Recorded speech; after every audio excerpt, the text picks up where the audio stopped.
Mes frères et sœurs, maintenant pour la prédication, je vous invite à une lecture dans les textes des Romains, chapitre 8, verset 29 jusqu'au verset 39. Je vous invite à lire ces passages de Paul de la lettre aux Romains, au chapitre 8, du verset 29 au verset 39. Paul, il dit, en effet, ceux qu'il a connus d'avance, il les a aussi prédestinés à devenir conformes à l'image de son Fils, afin que celui-ci soit le premier-né d'un grand nombre de frères. Ceux qu'il a prédestinés, il les a aussi appelés. Ceux qu'il a appelés, il les a aussi déclarés justes. Et ceux qu'il a déclarés justes, il leur a aussi accordé la gloire. Que dirons-nous donc de plus? Si Dieu est pour nous, qui sera contre nous? Lui qui n'a pas épargné son propre Fils, mais l'a donné pour nous tous, comment ne nous accorderait-il pas aussi tout avec lui? Qui accusera ceux que Dieu a choisis? C'est Dieu qui les a déclarés justes. Qui les condamnera? Christ est mort, bien plus, il a ressuscité. Il est à la droite de Dieu, il est intercède pour nous. Qui nous séparera de l'amour de Christ? Sera-ce la détresse, l'angoisse, la persécution, la faim, le dénuement, le danger ou l'épée? De fait, il est écrit, c'est à cause de toi qu'on nous a mis à mort à la longueur des journées, qu'on nous a considérés comme des brebis destinées à la boucherie. Au contraire, dans tout cela, nous sommes plus que vainqueurs grâce à celui qui nous a aimés. En effet, j'ai l'assurance que ni la mort, ni la vie, ni les anges, ni les dominations, ni les présents, ni l'avenir, ni les puissances, ni la hauteur, ni la profondeur, ni aucune autre créature ne pourra nous séparer de l'amour de Dieu, manifesté en Jésus-Christ, notre Seigneur. Je vous invite à la prière, mes frères et sœurs. Notre Dieu, notre Père, nous te rendons grâce par ta parole. Seigneur notre Dieu, aide-nous, Seigneur, à bien saisir ta parole afin de la mettre en pratique dans notre vie quotidienne. Fortifie-nous, Seigneur, et garde-nous du mal, car cela est ta promesse. Édifie ton Église, car tu es le chef de l'Église. Et nous sommes là, Seigneur, pour te louer et pour t'adorer. Au nom de Jésus, notre Seigneur et Sauveur, bien-aimé Jésus-Christ, que nous prions. Amen. Maintenant, je ne veux pas continuer notre série de prédications sur les paraboles, mes frères et sœurs, justement parce que je voudrais profiter de ce moment de confinement pour faire des prédications un peu plus courtes et ainsi vous envoyer par vidéo. Donc dans ce sens, il serait beaucoup plus facile pour le faire, pour télécharger et pour téléverser sur Internet. Donc, je vous invite à méditer dans une nouvelle série de prédications que je vais faire tout au long de cette période de confinement. Et après, quand on sera de retour, on continuera à faire notre série de prédications sur les paraboles de Jésus dans l'évangile de Matthieu et dans l'évangile de Marc. Aujourd'hui, nous avons lu les textes des Romains, chapitre 8, versets 29 jusqu'au 39. Et je voudrais justement vous montrer le fait que Paul est époustouflé par les plans divins.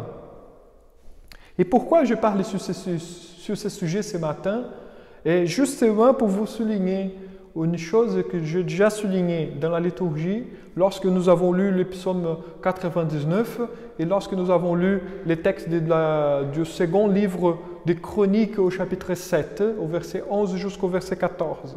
Justement parce que la parole de Dieu nous apprend comment nous devons regarder les choses qui se passent maintenant autour de nous. Nous avons ce problème-là du coronavirus qui nous menace tout le temps et qui nous impose certaines mesures de confinement, des mesures qui vraiment sont compliquées à suivre. Et nous voyons que par cette maladie-là, pas mal de gens sont en train de mourir. Et là, je ne voudrais pas ajouter des mauvaises nouvelles là-dessus. Mais vous donner un aperçu de la bonne façon que la parole nous enseigne à regarder toutes ces circonstances. Tout d'abord, à reconnaître que Dieu, il est souverain. Dieu nous est en train de nous apprendre justement pour ne pas regarder les problèmes en soi-même, mais à regarder lui, que Christ, que lui, Dieu le Père, sont en train de régner maintenant. Donc Paul, il est justement époustouflé quand il se rend compte du plan divin. Il laisse ça clair dans les versets 29 jusqu'au verset 39 de ce 8e chapitre de l'Épître aux Romains. Nous devons garder cette perspective divine et non notre perspective humaine, qui normalement elle est négative, mais avoir cette perspective divine afin que nous puissions être tranquilles et assurés dans notre vie quotidienne. Nous voyons dans les textes que Paul regarde l'existence selon la perspective divine et non sa perspective humaine. Il n'est ni optimiste ni pessimiste. Il parle selon la révélation divine, selon la parole de l'Évangile. Paul ne se sert pas des grands discours ou des manifestations extraordinaires ou encore des grands événements. Il simplement partage avec le Romain la perspective de l'Évangile, la perspective qu'il y a en Dieu, qu'il est souverain et qu'il est en train de conduire toutes les choses pour son but glorieux. Il a simplement devant ses yeux le plan divin. Et c'est selon ce plan qu'il parle aux Romains maintenant afin de les consoler et les édifier en tant qu'Église de Christ. À ce sujet, j'aimerais bien souligner 4 éléments importants qui doivent composer notre façon de regarder notre situation pour la gloire de Dieu, selon Paul dans ce texte des Romains. D'abord, dans les versets 29 et 30, nous voyons que Dieu règne. Je ne rentre pas dans l'explication concernant aux thèmes mentionnés dans les textes comme l'élection divine ou la prédestination, qui normalement sont un peu polémiques, mais je voudrais souligner d'abord que Dieu règne, il est assis sur son trône. Rien n'échappe à son pouvoir. Il est tout-puissant. Et si les choses arrivent comme elles arrivent, c'est simplement sa volonté qui se met en place, comme il s'arrive dans l'ordre du salut. Dieu, il sauve ceux qu'il veut qu'ils soient sauvés. Notre texte laisse clair que notre Dieu est celui qui conduit l'univers avec son bras de fer. Maintenant, avec cette crise du coronavirus, nous voyons son pouvoir, car lorsque la vie va bien, nous ne nous rendons pas compte qu'il est puissant. On pense que tout, ça va. Mais quand il y a des calamités comme celle-ci, nous voyons qu'il est souverain. Il est celui qui contrôle tout l'univers, car il a tout créé, y compris l'être humain, avec qui il a fait une alliance. Cela déjà nous amène à comprendre le deuxième élément qui doit composer notre façon de regarder toute cette circonstance pour la gloire de Dieu. Le mal arrive car l'alliance fut rompue. Les catastrophes, les calamités et les mal en général ont sa cause ultime dans le fait que l'alliance entre Dieu et l'homme fut rompue au début de la création. C'est toutes ces choses qui se passent, ces fruits, c'est les résultats de la chute. Et c'est ça que nous devons reconnaître. Nous avons brisé l'alliance. Le livre de l'Apocalypse, pour ceux qui accompagnent notre série, nos études bibliques sur les livres de l'Apocalypse, nous avons déjà vu que justement il s'agit des catastrophes, des calamités que les trompettes de l'Apocalypse annoncent. Annoncent pour les non-chrétiens. Les non-chrétiens, ils doivent regarder ces catastrophes-là et trembler. Mais nous, en tant que chrétiens, pour nous, ces genres de choses sont des épreuves. Des épreuves qui nous font réfléchir par rapport à notre situation devant Dieu. Nous sommes des hommes et des femmes qui nous avons rompu l'alliance de Dieu. Nous sommes des pécheurs et nous avons besoin d'un sauveur. Nous n'avons pas besoin de quelqu'un pour nous aider simplement. Nous n'avons pas simplement d'un appui ou quelqu'un qui vienne nous donner des bons conseils. Nous avons besoin d'un sauveur. Car là, nous voyons la haine divine, la colère divine qui se manifeste. L'homme fut rebelle. Il a tourné ses dos à Dieu. Dieu lui a averti que les jours qu'il mangerait de l'arbre, il mourra. Et la mort est rentrée effectivement dans notre existence lorsqu'Adam et Ève ont mangé du fruit qui était interdit. Et nous récoltons jusqu'à aujourd'hui les conséquences de cette alliance brisée. La sainteté divine fut vilipendée, elle était méprisée, déshonorée. Et maintenant, c'est ça qui se passe. Nous devons nous rendre compte que nous sommes des pécheurs. Il y a des conséquences pour nos actions. Nous sommes responsables. Et nous savions depuis le début que Dieu règne, il est souverain. Et cela nous amène justement au troisième élément pour regarder les choses. C'est que Dieu nous sauve par Jésus-Christ. Si Dieu règne dans un sens, là, comme nous avons vu, les mal arrivent justement car l'alliance a été rompue. Dieu, par miséricorde et amour, il nous sauve par Jésus-Christ. Le verset 31 et au verset 35 nous laissent clair cela. Dieu règne avec son bras de fer, mais il porte un gant de velours. Il porte un gant en velours, mes frères et sœurs. Il nous a donné son Fils Jésus pour nous remplacer à la condamnation divine. Normalement, on pose des questions, mais où est Dieu dans tous ces problèmes? Où est Dieu dans toutes ces catastrophes? Si Dieu existe, pourquoi il y a le mal? C'est une question très superficielle à poser. Il faut regarder que nous ne sommes pas des victimes, nous sommes des acteurs. Et Dieu, il a agi à notre bienfait, à notre salut. Il nous a envoyé Jésus pour mourir à notre place. Jésus est mort à notre place pour nous assurer le pardon divin éternellement. L'alliance de cette manière, elle est rétablie. Dieu révèle son amour de la façon la plus profonde en Jésus-Christ afin de justement nous sauver de cette condamnation. Bien sûr que nous allons subir les calamités encore à cause du péché parce que nous sommes pécheurs encore. Mais Dieu nous a promis une vie éternelle où il essuiera de nos yeux toutes les larmes. Donc, on ne va pas périr comme les impies, comme les non-chrétiens qui refusent Dieu, qui méprisent Dieu. On a une assurance, une espérance éternelle. Non un simple espoir, mais une espérance éternelle pour la vie. Notre vie n'est pas simplement ces moments, cette période ici. Elle va au-delà. Jésus a subi la catastrophe, la calamité, la maladie, le mal de la façon la plus radicale afin de nous délivrer de la condamnation et de nous donner l'accès à l'amour de la façon la plus véritable.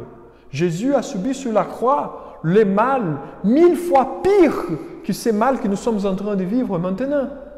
Il a été abandonné par son Père. Il a subi notre mort afin que nous puissions avoir la vie aujourd'hui. Ainsi, nous voyons que Jésus décèle l'amour divin vers nous, les pécheurs, de la façon la plus ample, la plus grande, dans une splendeur immense, car nous ne méritons pas ce salut. Nous méritons que la souffrance. De cette manière, je vous invite au quatrième élément de notre façon de regarder notre situation plus clairement. Rien ne peut nous séparer de l'amour de Dieu, car il est souverain. Verset 36 au verset 39. Jésus-Christ, il est mort à notre place, afin que nous vivions. Il n'est pas mort au hasard pour que quelques êtres humains veuillent être sauvés. Le sang de Jésus a une cible bien spécifique et aucune goutte de son sang versé sur la croix est au hasard. Ainsi, rien ne peut nous séparer de l'amour de Dieu, car c'est Dieu lui-même qui assure notre attachement à lui. Quand Jésus a versé son sang sur la croix, il a versé pour nous, en pensant en nous, à chacun de nous. Ce n'est pas au hasard qu'il a été versé. Il a été versé, ce sang-là, pour nous sauver, pour nous pardonner. Ainsi, c'est lui-même qui assure notre attachement à lui. Nous sommes sa propriété. Il nous a rachetés et il n'y a rien dans l'univers qui peut nous séparer de son amour. Nous passons par des moments difficiles maintenant, clairement, mais nous avons une assurance.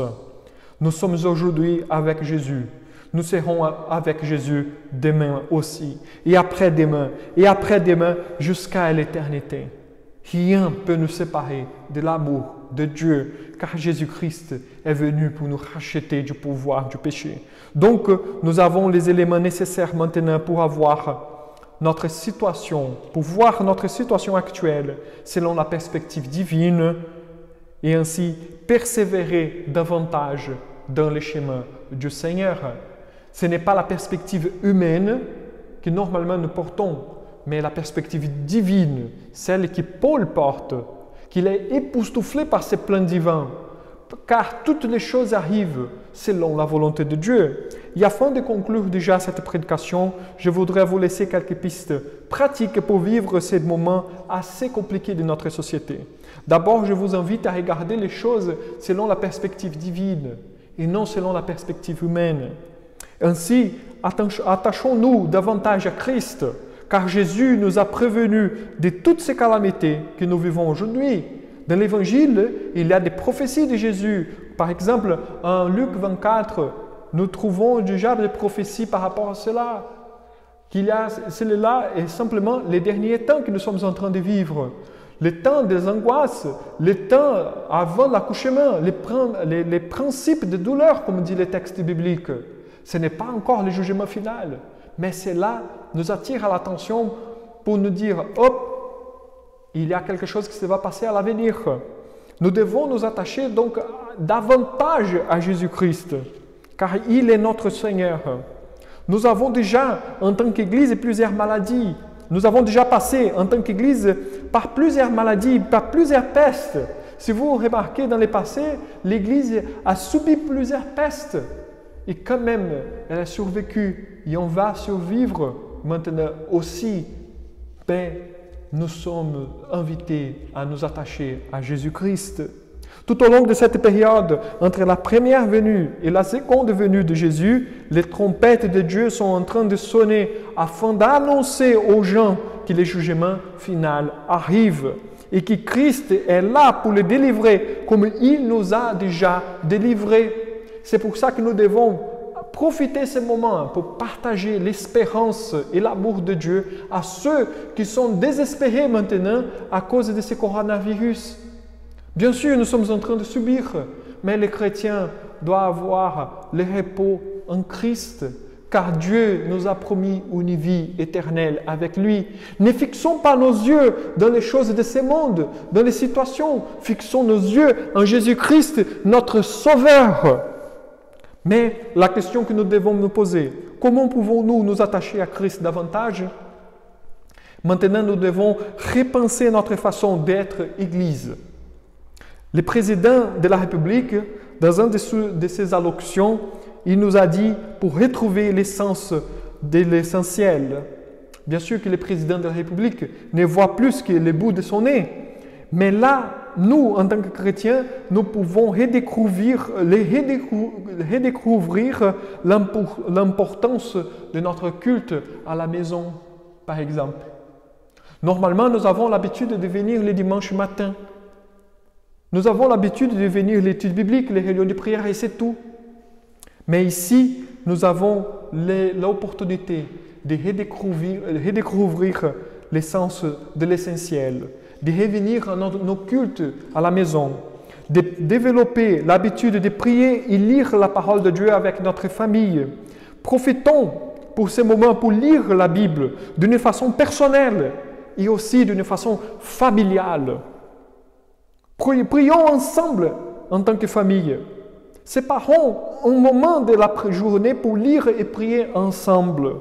Cela va nous aider à maintenir la perspective divine par rapport à tout ce qui se passe et ainsi à ne pas tomber dans l'hystérie, ni dans la peur, ni dans l'indifférence. Pendant ce temps de confinement, nous pouvons valoriser nos cultes de dimanche tous ensemble. Parce que quand toutes les choses vont bien, on a la possibilité de venir, de ne pas venir, on donne des excuses, on fait comme ci, comme ça, comme si rien n'était. Maintenant que nous sommes empêchés d'avoir notre culte de dimanche matin, nous pouvons commencer à valoriser nos rassemblements, d'être ensemble, d'être réunis en tant qu'Église, comme famille, pour louer et adorer notre Dieu. Quand on perd, on apprend à donner plus de valeur. Profitons de ce moment pour nous examiner nous-mêmes selon la perspective divine, afin de corriger notre conduite et notre façon de penser chrétienne.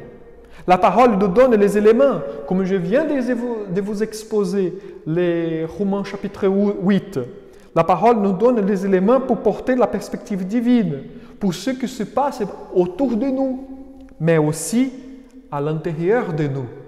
Et quelles sont nos motivations aujourd'hui? Est-ce que nous sommes confinés simplement d'une façon oisive ou nous pouvons utiliser ces moments de confinement pour être édifiés et grandir dans notre foi chrétienne?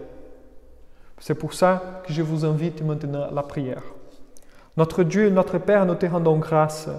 Merci car tu es là. Tu nous protèges, tu nous gardes. Tu es en train de nous conduire et nous consoler. Tu nous donnes l'espérance éternelle de vie avec toi. Seigneur, notre Dieu, notre Père, pardonne nos péchés. Pardonne-nous de nos offenses et nous aide, Seigneur, à vivre d'une manière qui soit pour ta gloire. C'est au nom de Jésus, notre Seigneur et Sauveur, que nous prions. Amen. Pour finir, je voudrais vous donner la bénédiction de la part de Dieu. Que notre Dieu, le Père, vous console, soit avec vous. Que Christ, l'amour de Christ, ne manque jamais dans votre vie. Et que la consolation de le Saint-Esprit soit avec nous tous, aujourd'hui jusqu'au jour qu'il reviendra chercher son Église. Amen.